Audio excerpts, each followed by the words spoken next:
1,64,00,000 ಕುಟುಂಬಗಳು, 1,64,00,000 ಕುಟುಂಬಗಳು. ಜೊತೆಗೆ ಅನ್ನಭಾಗ್ಯ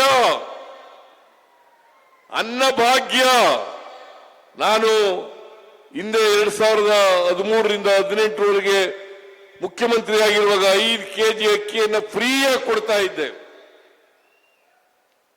ಆಮೇಲೆ ಅದನ್ನು ಮುಂದುವರಿಸಿದ್ರು.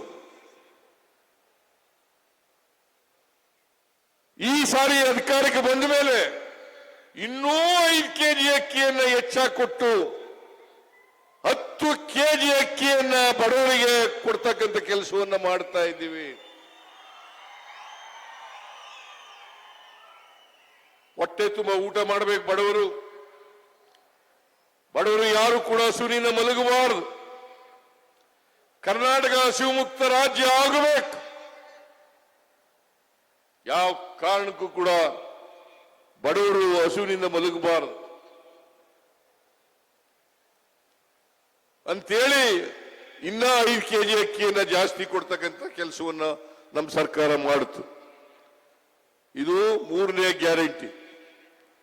4ನೇ ಗ್ಯಾರಂಟಿ ಗೃಹಲಕ್ಷ್ಮಿ. ಇಲ್ಲೆಲ್ಲ ಮಹಿಳೆಯರಿದ್ದಾರೆ. ಗೃಹಲಕ್ಷ್ಮಿ ಏನ್ರಮ್ಮ, ತಿಂಗಳಿಗೆ 2,000 ರೂಪಾಯಿ ಕೊಡ್ತಾ ಇದ್ದೀವಿ. ಇದು ಒಳ್ಳೇದಾಗಿದೆ ಕೆಟ್ಟದಾಗಿದೆ ನಿಮ್ಗೆ?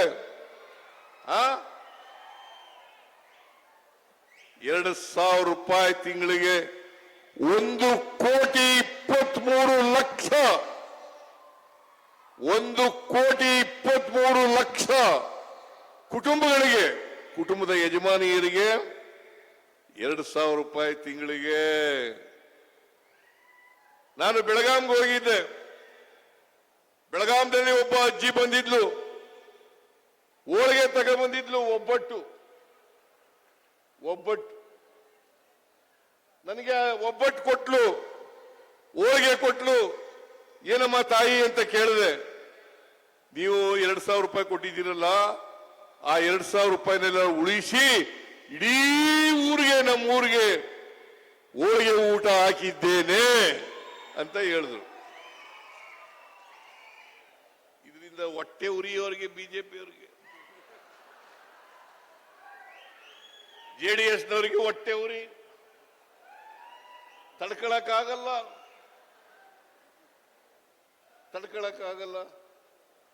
ಈ ಹೊಟ್ಟೆ ಉರಿಯಿಂದ ಸುಳ್ಳು. ನಾವು ಈ ಕಾರ್ಯಕ್ರಮಗಳನ್ನ ನಾನು ಹೇಳ್ತೇನೆ. ಒಂದು ಹಂತದಲ್ಲಿ ಹೇಳಿದ್ರು ಬಿಜೆಪಿಯವರು, ಜೆಡಿಎಸ್ನವರು ಇಬ್ರು ಕೂಡ ಹೇಳಿದ್ರು, ಈ ಪಾರ್ಲಿಮೆಂಟ್ ಚುನಾವಣೆ ಆದ್ಮೇಲೆ ನಿಲ್ಲಿಸ್ಬಿಡ್ತಾರೆ.